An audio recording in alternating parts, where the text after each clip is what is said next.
Come, cheer up, my lads, 'tis to glory we steer, to add something more to this wonderful year. To honour we call you, as free men, not slaves, for who are so free as the sons of the waves? Heart of oak are our ships, jolly tars are our men, we always are ready, steady boys, steady, we'll fight and we'll conquer again and again. We ne'er see our foes, but we wish them to stay, they never see us, but they wish us away. If they run, why we follow and run them ashore, for if they won't fight us, what can we do more? So Tom Holland, that's Heart of Oak, written in 1759 after the Battle of Quiberon Bay and sung a few hours aboard the Victory before the great Battle of Trafalgar in 1805. So one of the great anthems of the Royal Navy. And you have wanted to do a podcast about Trafalgar since we started The Rest is History, haven't you? I have, and this is the perfect week to be doing it because Friday, the 21st of October, is Trafalgar Day, the day on which the battle was actually fought.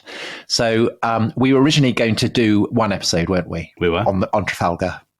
And I went away on holiday and I started reading about it and I read about it and I read about it and I read about it. And I sent you a text saying, I think we should do 2 episodes. Well, yeah. We're now going to be doing 3 episodes. So we're going to talk about today a world at war, the background to this great battle. Napoleon against Nelson, France against Britain, the elephant against the whale, this great clash. Next time we will look at the build up to the battle.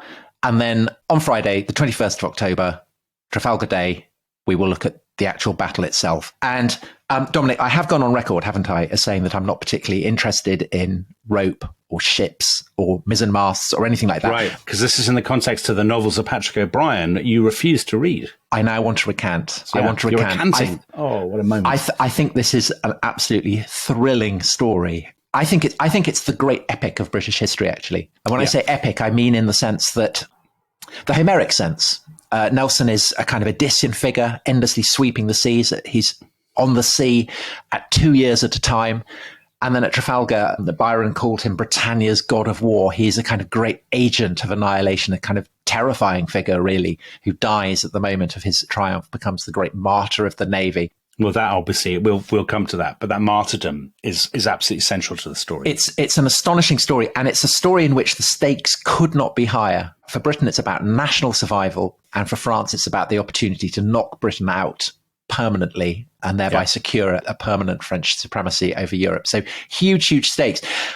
But there is a debate about Trafalgar and how decisive it actually is. So there are historians who say it didn't really change anything particularly. What's your view on that? Because I actually think that it's probably the most decisive battle of the 19th century for reasons that we'll come to in due course. Yeah, I probably agree with you, Tom. I think there are some battles that do feel like decisive showdowns or turning points. So, I mean, naval battles, the Battle of Actium maybe, or the Battle of Midway or something. And I think Trafalgar is obviously in the very top rank of those, because I think what it does, I mean, we'll come on to talk about the geopolitical ramifications later, but I think what Trafalgar does is it ultimately, you could argue, it makes it impossible for the French to win, to knock Britain out of the Napoleonic Wars.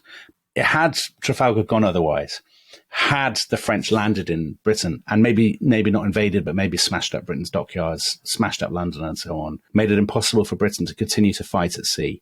That would have had enormous ramifications for the war in Europe, but also in the long term, over the course of the 19th century, for the imperial balance of power. Yeah. And I would say Trafalgar ensures that Britain will be the world's largest commercial and imperial power for the next 100 years or so. Absolutely. And I think so there's a paradox there, which is that perhaps it's less decisive as a battle in the Napoleonic Wars than it is as a battle in the broader context of the 19th century, which is kind of, a seeming paradox that perhaps we can look at when we actually come to the battle itself. But just to jump in though, Tom, I agree with you about the Homeric epic. And I think the fact that the figure at the center of the struggle, I mean, it's that strange thing, isn't it? Where there are 2 figures who everybody knows, Nelson and Napoleon.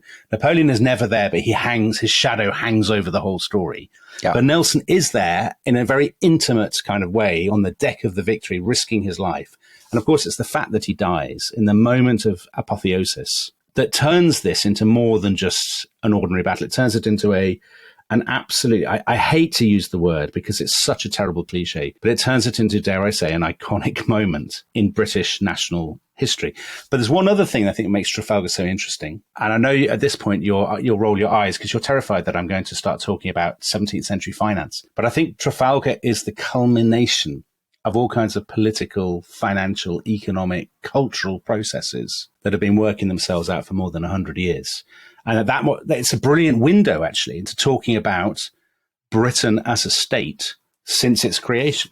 Absolutely. Well, so Andrew Lambert, great naval historian, biographer of Nelson, describes the Royal Navy as the most successful fighting service the world had ever seen. Adam Nicholson, who wrote a brilliant book, Men of Honour, about Trafalgar, calls it the most effective maritime killing machine in the world. And I think that the Royal Navy obviously lies at the heart of the story. And as you say, I think we're so familiar with the idea of Britannia ruling the waves, the idea that Britain was a naval power, that it's good to look at how that came about, because actually there was nothing inevitable about it. For centuries and centuries, Britain did not rule the waves. I mean, it was hopeless when it came to kind of controlling its own waters, let alone the waters of Europe and the world beyond. And the story of how that happens is obviously an absolutely fundamental part of Trafalgar and indeed the entire Napoleonic conflict. But I think before we get to the Royal Navy and indeed the French and Spanish fleets that fight on the other side at Trafalgar, we should just set the scene in the geopolitics of what's going on.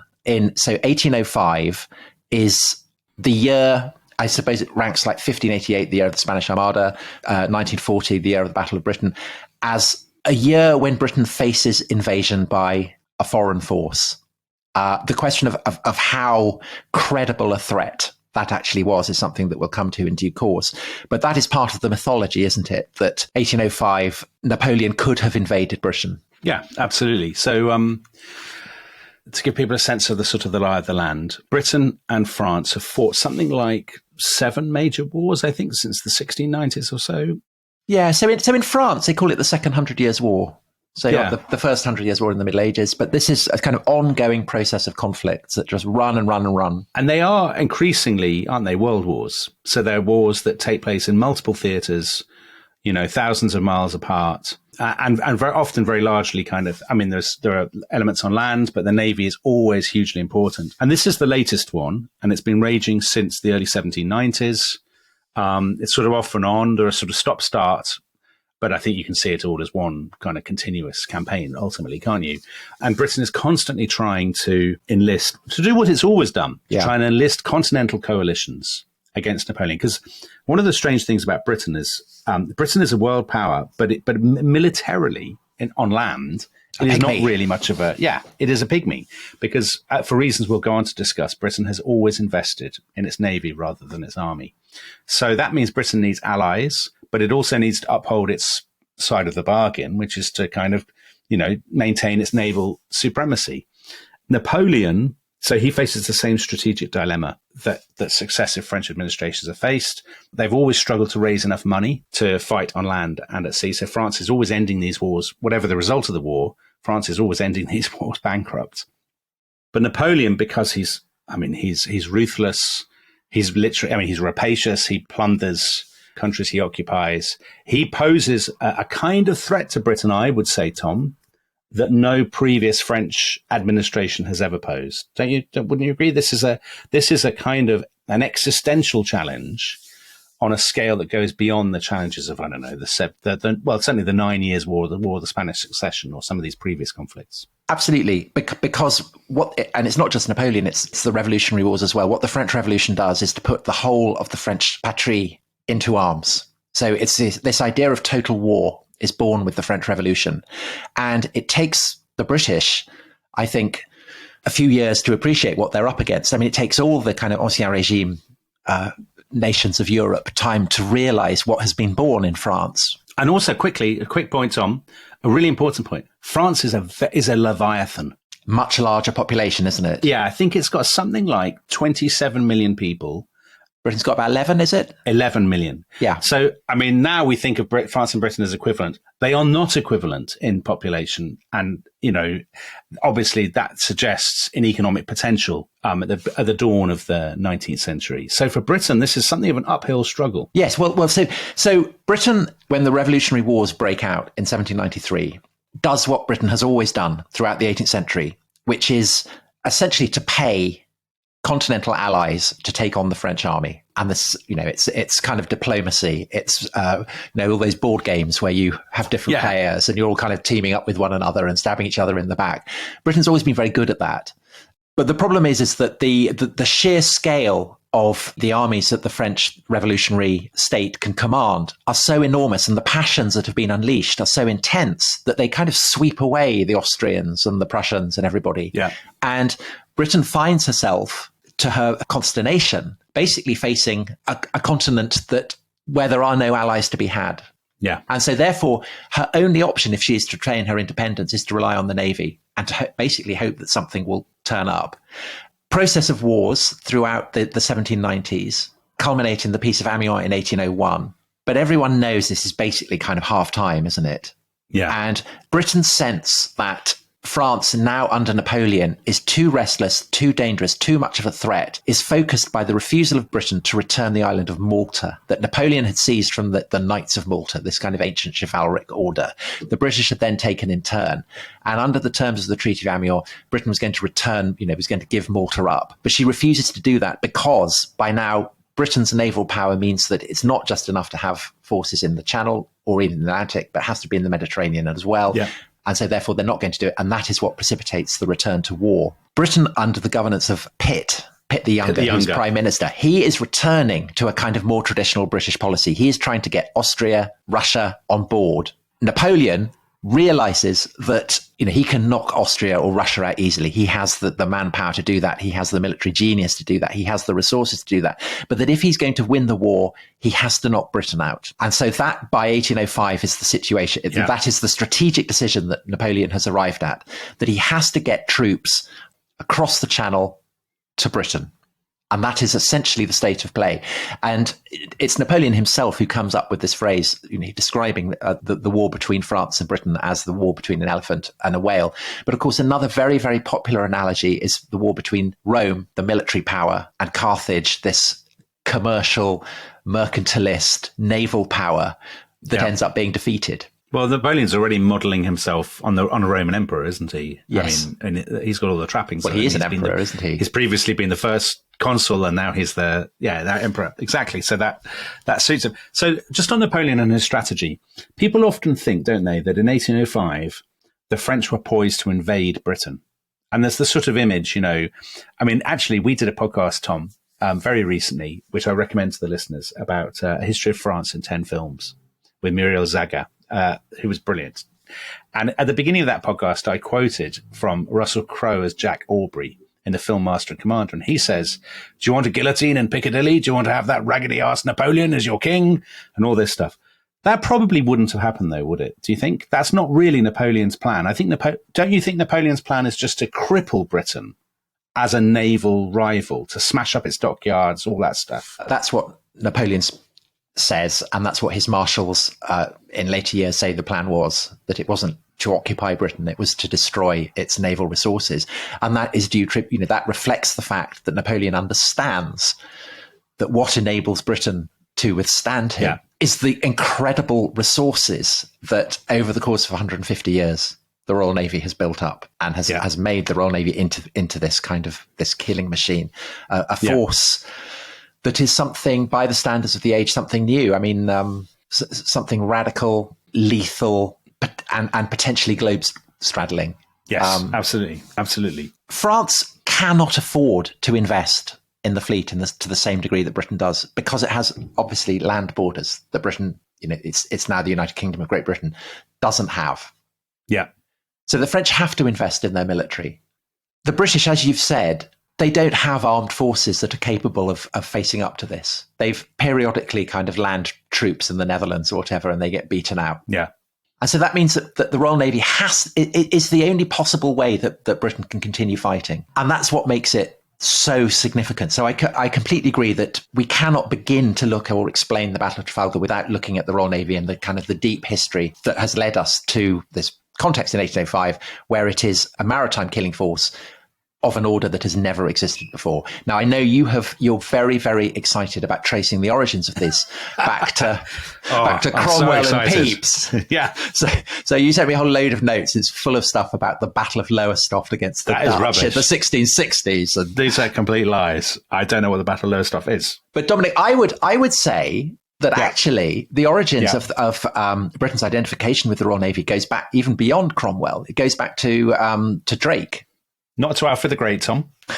No, not to Alfred the Great, although I'm sure we'll touch on that as well.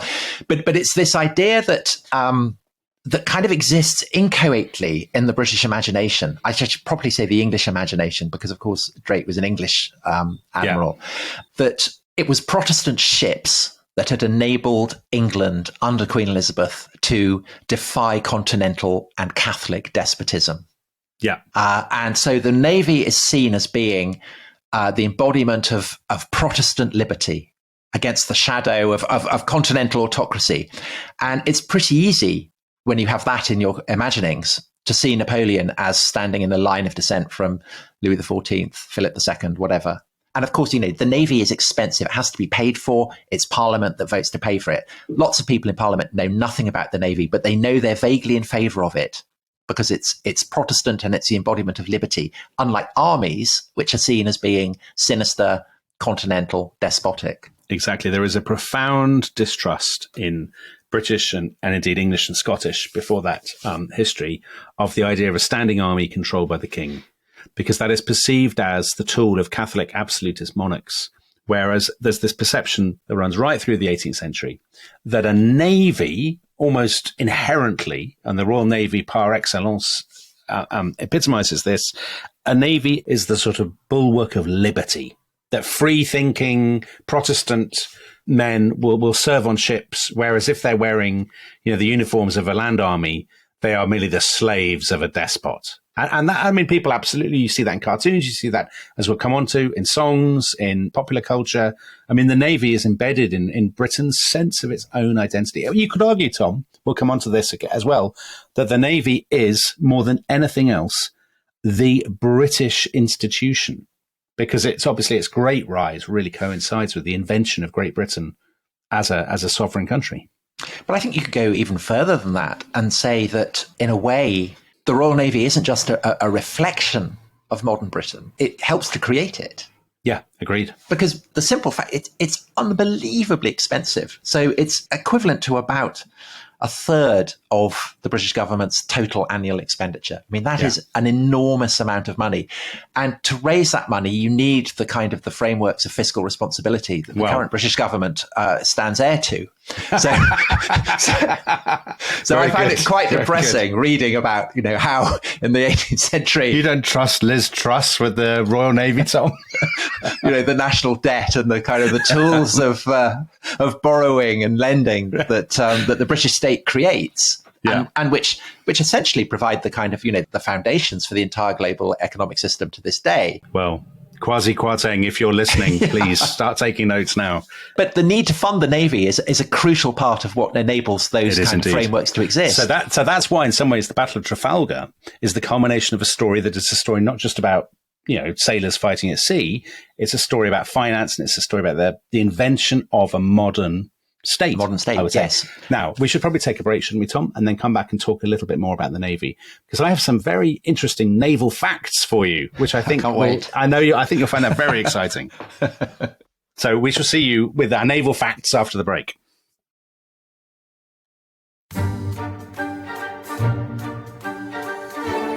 Welcome back to The Rest is History. Tom Holland, do you know the origins of the phrase a slush fund? Do you have a slush fund personally? I do, because you told me about it yesterday. But I will pretend that I don't know, Dominic. Tell me what the origins of the phrase slush fund. So a cook on board a Royal Navy ship, he's basically boiling salted meat that they've got. This disgusting sounding salted meat. And as the water boils, the fat separates from the meat and it forms this sort of layer of scum. The cook would ladle that layer off, the scum, and he would put it I don't know, in a bucket or something. And people called it slush. It was useful because it's fat, so they can use it for waterproofing ropes, and they can make candles from it, and the cook is allowed to sell it privately and make money from it. It's one of the perks of being a ship's cook. And that, therefore, is called his slush fund. And I think we use that phrase all the time. We don't know where it comes from. And actually, you know what? There are tons of phrases that are like this. So I read a book called Empire of the Deep by Ben Wilson, all about the Royal Navy. And he has this wonderful section where he talks about, if you, obviously there are some that are very obvious. So, Tom, on this podcast, sometimes you are all at sea. Sometimes I have to say you're sailing very close to the wind. I'm worried, obviously, that you'll walk out and leave me high and dry. But if you don't, then it'll just be plain sailing. There are some guests to whom we would give a wide berth. There are some guests for whom we'd push the boat out. That some are loose cannons. Yeah, there are some are loose cannons. Sometimes we have to press gang them into appearing on the rest of history. Sometimes if they get you're out in full of order, flow. we have to give them a shot across the bows. We do. Sometimes you're in full flow and I have to take the wind out of your sails. Or tell me to pipe down. I tell you to pipe down, exactly. So you pipe, don't you? If people, you give an order for men to calm down through the pipes. I mean, some people would say we're just sitting here chewing the fat, Tom. Yes. Okay, so Dominic, what is the cut of your jib? That's naval, isn't it? Yeah. So a jib is some form of, I think it's some sort of sail. I mean, basically, I think it's fair to say some listeners, regular listeners, will remember that we did a podcast about the Portuguese Age of Exploration, and our explanation for Portuguese naval technology was was it triangular sails? Was that the... Yes. Yes. Yes. So, but I think what all this tells you, and the fact that there are so many of these things, so learning the ropes, hand over fist, hard and fast. Well, okay, so learning the ropes, Dominic. Yeah. Learning the rope. I've gone on record, I'm not interested in rope, and I remain uninterested in rope. And that is, it doesn't matter. I don't need to know about ropes. But the point is that British midshipmen did. They did. So it had become a very professional service. And the contrast, you'll be delighted to hear, is with the French. The French, in the French Navy, they weren't interested in learning the ropes. That was seen as déclassé. Yeah. They were interested. Well, they were interested in learning abstract principles.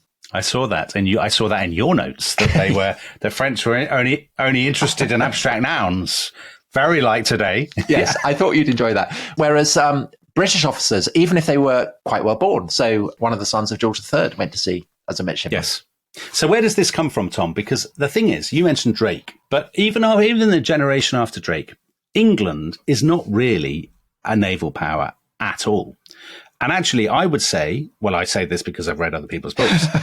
Would you say that? Yeah. This is what your research has led you to. My close expertise on the subject and my knowledge of triangular sails says to me that actually the real turning point is that it's the middle of the 17th century. It's actually the interregnum. So it's the Cromwellian period.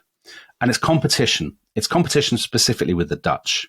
So what actually happens, and this is a very simplistic way of doing it, of describing it, and sort of naval historians may be tearing their hair out, is that in a way, England keeps losing battles, sea battles to the Dutch.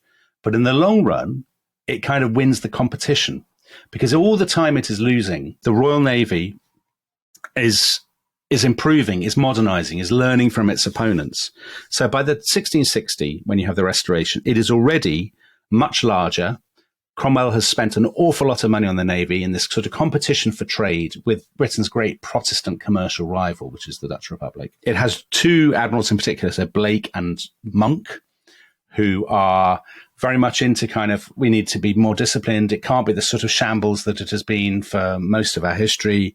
And the government is prepared to finance that. And that continues. So it's a great example, actually, the continuity between the Cromwellian period and the Restoration, because that continues under Charles II.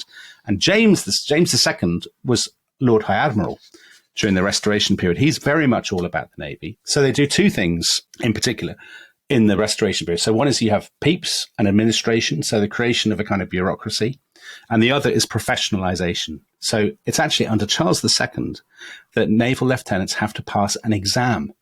And if you think about the British Army, so right into the 19th century, it's still a very amateur way of life where you buy your way in. So in the Navy, Charles II describes the Navy as a trade, very telling word. In other words, it's not, it's something you learn a trade and you have to pass an exam to do it. So it's a professional enterprise.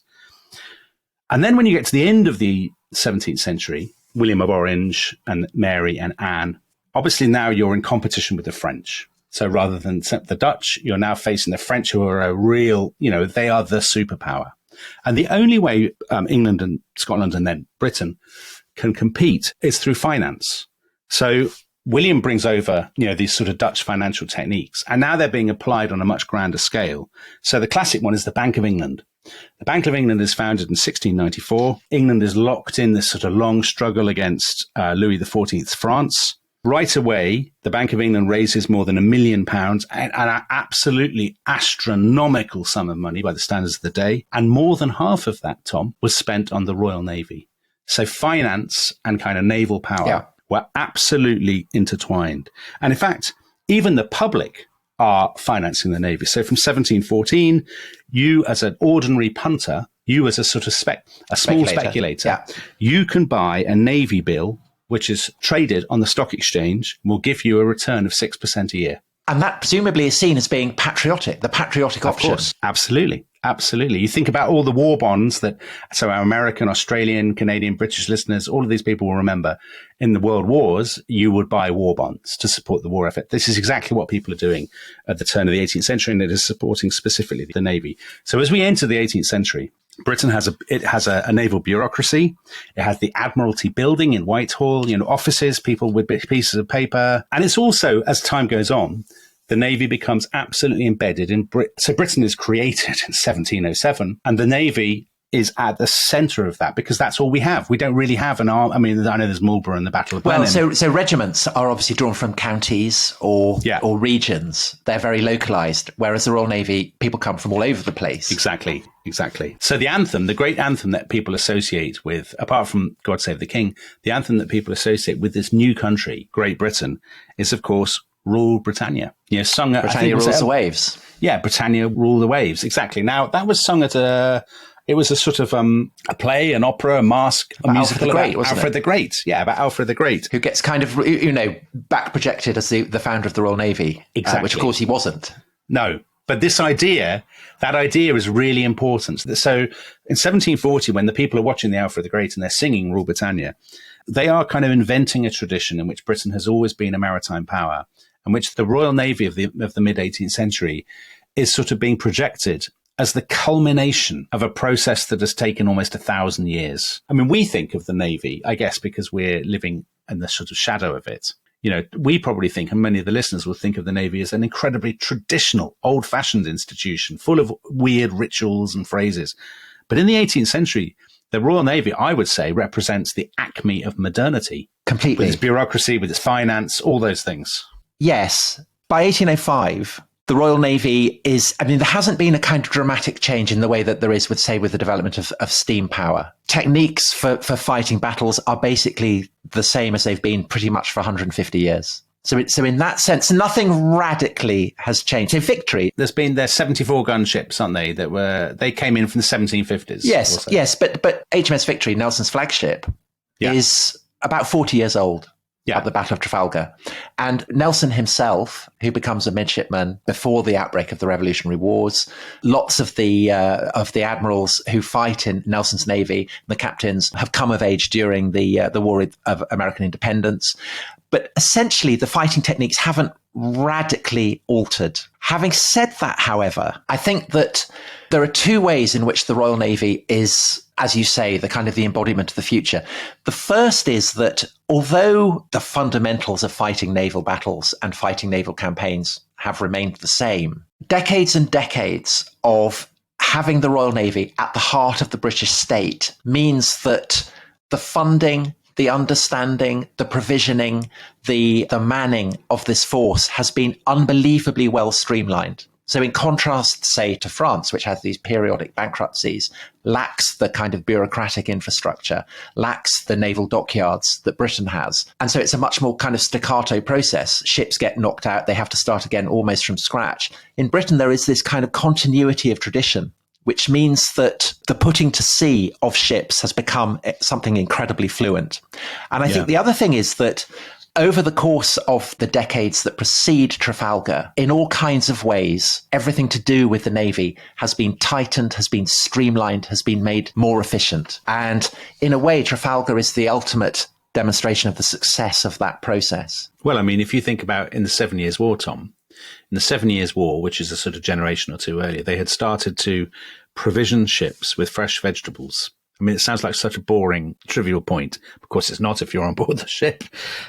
So they are sending not just sort of carrots and beer and cabbages, but they have ships with live cattle on them that they are sending hundreds of miles across the world. And pigs. To resupply the fleet. I mean, that is, if you think about the logistical operation, in a world where everything is done on paper and handwritten on paper, just to organize all that, to have everything in place at the right time, and for the ships to communicate with each other, for them to rendezvous at the right place at the right point. That takes an enormous amount of bureaucratic organization. I mean, you mentioned the dockyards. The dockyards themselves they're like manufacturers, aren't they? Well, just to stick to the provisioning and also the cleanliness, because good provisions and washing down the ships are absolutely integrated. A healthy crew on a ship is a well-fed crew. And really that is a product of the 1780s. So the decade of defeat at the hands of the American rebels. Yeah. But Britain, the Royal Navy comes out of that with a very, very clear understanding that you win wars by having healthy, well-fed sailors. And so that's when they rumble the fact that if you eat lime, then you won't get scurvy. So after the Battle of the Nile, he comes back to Sicily. He's hanging out with Lady Hamilton, all that kind of stuff. But he's also busy setting up a contract to buy 30,000 gallons of lemon juice a year. Yeah. And in 1804, the year before Trafalgar, the guy who is provisioning his fleet is sourcing food as far away as South Russia. I can't remember which writer it is. I think it might be Nelson's amazing biographer, John Sugden, I think it is, who says Nelson's men at the Battle of Trafalgar were literally the healthiest Britons alive. N.A.M. Roger, whose a book, The Command of the Ocean, is a brilliant, it's the definitive history of the emergence of the Royal Navy, and it obviously includes the Nelsonian period. Yeah, and he goes on to say that if you're looking at the Victorian period and you want to identify the origins of public health movements and even the science of epidemiology, then you look at the Royal Navy, because this is where it's, the British state has a stake in developing this.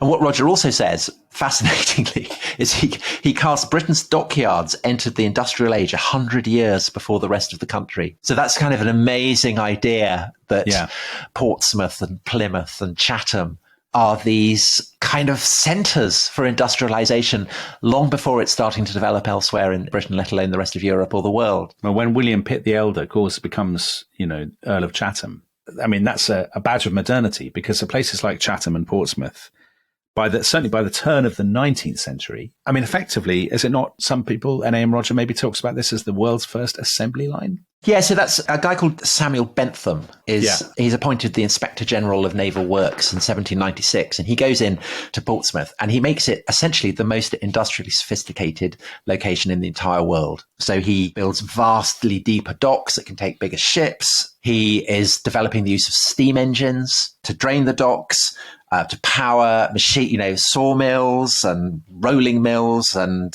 all these kind of things.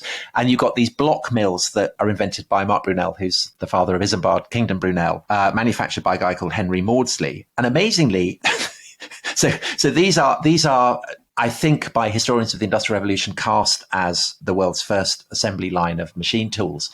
And amazingly, they only stopped working in 1983. So after the Falklands War. That's incredible. Unbelievable. And this is happening at the end of the 18th century. Yeah, in the age of bonnets. And as we discovered in our fashion podcast, the age of the rise of the corset and the trouser, but also of the assembly line. So, Tom, the parallel here, right, to sort of widen the picture out, the parallel here, you would argue, is with the role of the world wars in the 20th century in driving all kinds of development, but also the role, I suppose, of American defense spending in driving, the rise of digital technology, the internet, all these kinds of things. Here is a perfect example of military technology driving social, cultural, and economic change. Yes, but it's also about very small incremental changes. So British gunnery is not massively, it's not revolutionary. It's not so far ahead, say, of French or Spanish gunnery as to be on another planet. But there are incremental changes. So there's a company called the Carron Company outside Glasgow that develops these new guns called carronades, which are very short range. So they can't kind of. I can't believe I'm listening to you talking about gunnery, Tom, man. But so the key there is that you have to get up close. And thanks to British rule in India, they now have access to much better saltpeter. Right. the French or the Spanish have. So it's about kind of 20% perhaps more efficient. Again, I can't believe I'm coming out with all this stuff. And the relentless emphasis on discipline and practice. Well, that is key. It's the professionalization, isn't it? Because isn't the argument that we are going to get one day to the Battle of Trafalgar itself? But when we do, the key to it is not that the equipment is better or the ships are better. It is simply that the British, the Royal Navy, the men of the Royal Navy are an incredibly well-trained, professionalized fighting machine in a way that their rivals just aren't. So on a French ship, the average is you can fire one broadside from your cannon every 4 minutes. Yeah. On a British ship, the best British ships, the most practiced British ships, you can get 3 broadsides in 3 minutes. 3 in 3 minutes? Yeah. So in addition to that, you have so the British have carronades on all their ships. The French and Spanish don't. If you can get your ships up close, your guns are better, your gunpowder is better, and you can fire at a prodigiously faster rate, you're going to cause carnage. And that is absolutely key to understanding Nelson's strategy at Trafalgar, and indeed more generally, is that you get up close and you blast the shit out of your opponents. Right, that's a technical term. So that's a technical nautical term. Just to leap ahead, I think there's a sense in which people don't appreciate the consequences of all this that you're talking about, Tom. So to give you just a leap ahead, to anticipate a second when we do get to the Battle of Trafalgar, on the day of the battle, the victory, they keep incredibly, I mean, this is a sign of the bureaucratization, they keep incredibly detailed records. And they record that they fired 4,243 round shot and 371 double-headed and grape shot, and they threw 4,000 musket balls at their opponents. So that's from one ship. So that gives you some sort of sense of just what a colossal enterprise. Yeah. Equipping a ship, equipping it, training the men to do it, and then actually what a horrific enterprise it is to be out there fighting at close quarters. And to do that, you can only do that if you've got the state machine. So Pitt, that's why Pitt the Younger, I think, to my mind, is clearly one of Britain's most effective war leaders and prime ministers in the whole sweep, because he is brilliant at creating the financial machine through taxation and stuff that will fund this.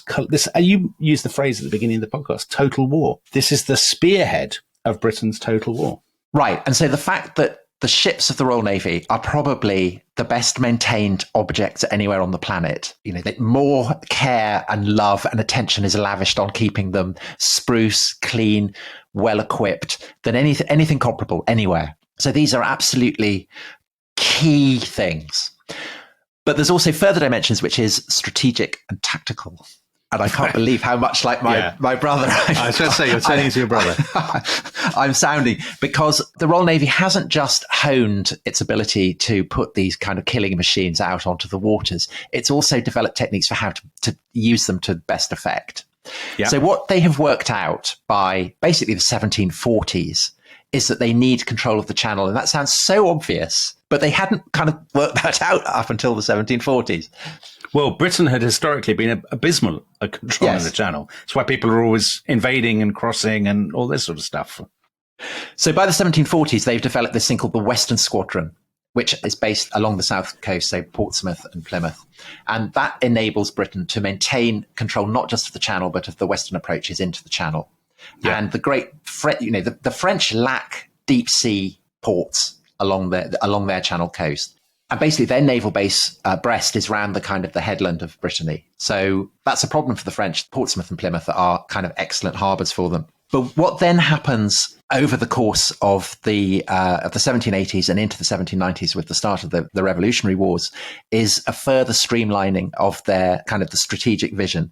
And there are really two key figures before Nelson, and Nelson is a disciple of both of them. His kind of apprenticeship is served under both of them. The first of them is a guy called Lord Hood. Hood's understanding is that the Navy, it's not enough just to control the western approaches into the channel. The geopolitical context is broader than that. And so he serves as commander of a fleet that's based in the Mediterranean. He seizes control of Toulon, the great naval base on the south of France. And although he gets thrown out of it by Napoleon, it's where the whiff grape shot, it's where Napoleon first makes his name. It's absolutely devastating for the French, because while Hood is there, he destroys all the naval supplies that have been stored up there by French provisioners ready to build ships. And there's a case for saying perhaps that Trafalgar is won at Toulon when Hood destroys all this stuff. And Hood understands that to be an effective fighting force, the Royal Navy has to exist in the broader geopolitical context. So an admiral has to be a diplomat, has to have this kind of sense that it's not just operating as a naval force, it's operating as a geopolitical force. And Nelson absolutely absorbs that. The other guy who's, again, a big, big influence on Nelson is a man called John Jervis, who wins a great battle at Cape St. Vincent off Spain, just like Trafalgar is, in 1797, where Nelson boards a ship. He's a captain. Well, Nelson was the first person to have led the first 1560 or something. Yeah, to have led his men on. And that was one of the moments that absolutely turned him. We haven't really talked about Nelson, but turned him into a national hero. Yes. And Jervis, who later becomes Earl St. Vincent, named after his great victory, he's about two things, really. He's the guy who's really into discipline. He's the guy who's interested in getting rid of all the kind of the remnants of 18th century corruption, making the Navy disciplined, streamlined, focused. But he's also about giving his captains a sense of autonomy. That's crucial, isn't it? So what Jervis does is he says to his captains, this is the plan, this is what we're going to do, but I trust you when we get into the battle to know what I would want you to do. And that's what Nelson does. I was reading an article yesterday about the difference between the Ukrainian and Russian armies. And the author said the Russian commanders, it's all very top down. They have no initiative, whereas the Ukrainians have a NATO-style command system where individual kind of commanders on the ground are told the general objective, but they can use their initiative to try and achieve it. And I thought that's exactly the Royal Navy's position, Nelson's position with his captains at the turn of the 19th century. There's one other thing, actually, which I'm surprised you haven't mentioned, because you would love it, and I know you will enjoy talking about it. So it's about the ethos of aggression. So the British, it seems to me that the Royal Navy has this ethos, a much more aggressive ethos than the French and particularly the Spanish Navy, because their navies exist to protect their colonial trade, particularly Spain. I mean, that's why they have a navy, to protect the great treasure fleets and so on. And the Royal Navy has always cultivated this sort of dash and vigor and aggression. Well, it hasn't always. Well, I was going to say the classic example is Admiral Byng, because Admiral Byng in 1756, he had basically abandoned Minorca for not terribly inglorious reasons. He thought it was better to go back to Gibraltar and stuff. And he had famously been court-martialed and executed. And Tom, I know you like Voltaire, don't you? You're a big Voltaire fan. Big Voltaire fan, yeah. And do you want to tell everybody what Voltaire said? Of course you do. Yeah, he says that in Candide that the English execute admirals to encourage the others, pour encourager les autres. And this is a kind of throwaway quip, but it's actually true. So N.A.M. Rogers, in his great history, basically says that it's every British captain goes to sea an admiral knowing that if they don't attack, if they're not aggressive, if they don't adopt a policy of kind of dramatic engagement, they face the risk of being executed on the deck of their own ship.